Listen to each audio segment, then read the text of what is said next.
ఈ చంద్రబాబు నాయుడు గారు చించుకుని మాట్లాడతాడు, చెవులో ఒకటి తేగ ఒకటి, హూ కిల్డ్ బాబాయ్.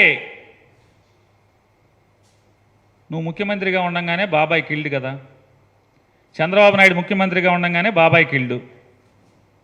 అప్పుడు పవన్ కళ్యాణ్ చంద్రబాబు నాయుడు ఇద్దరు పోనీ జగన్మోహన్ రెడ్డి మీద ఏమన్నా కేసు పెట్టారా? జగన్ కిల్డ్ అని చెప్పి ఏమన్నా కేసు పెట్టారా? కేసు పెట్టలేదు సరి కదా, కనీసం నింద కూడా మోపలేదు కదా, బురద కూడా వేయలేదు కదా. అప్పుడేమో పవన్ కళ్యాణ్ నువ్వు కలిసి నువ్వు ముఖ్యమంత్రిగా ఉంటావు, బాబాయ్ కిల్డ్ అయినప్పుడు జగన్ నాట్ కిల్డ్ బాబాయ్ అని ఆ రోజు అంటావు. జగన్ నాట్ కిల్డ్ బాబాయ్ అనేమో నువ్వు ముఖ్యమంత్రిగా ఉన్నప్పుడు అంటావు. ఇప్పుడేమో హూ కిల్డ్ బాబాయ్, హూ కిల్డ్ ఎన్టీఆర్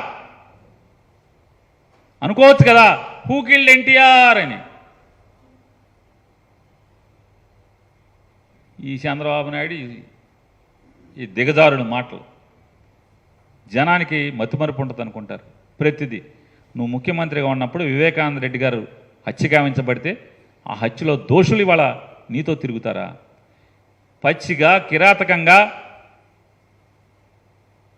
టీవీలకి ప్రెస్ మీట్లు పెట్టి నేను ఈ రకంగా ఇలా పొడిచాను, ఇలా నరికాను, ఇలా కిరాతకంగా గుండెల మీద కూర్చుని కత్తి దింపాను గుండెల్లోకి అని చెప్పి ప్రెస్ మీట్ పెట్టినటువంటి హత్య చేసినటువంటి ముద్దాయి నీ పార్టీలో జెండా మోస్తాడా? నీతో తిరుగుతాడా చంద్రబాబు నాయుడుతో? హూ కిల్డ్ బాబాయ్ అంట. నోరా తాటి పట్టా అది చంద్రబాబు నాయుడు? 75 ఏళ్ళు వయసు వచ్చింది. ఊళ్ళో తాటి చెట్టుకి ఊరి మధ్యలో ఉన్నటువంటి మర్రి చెట్టుకి కూడా వయసు వస్తుంది.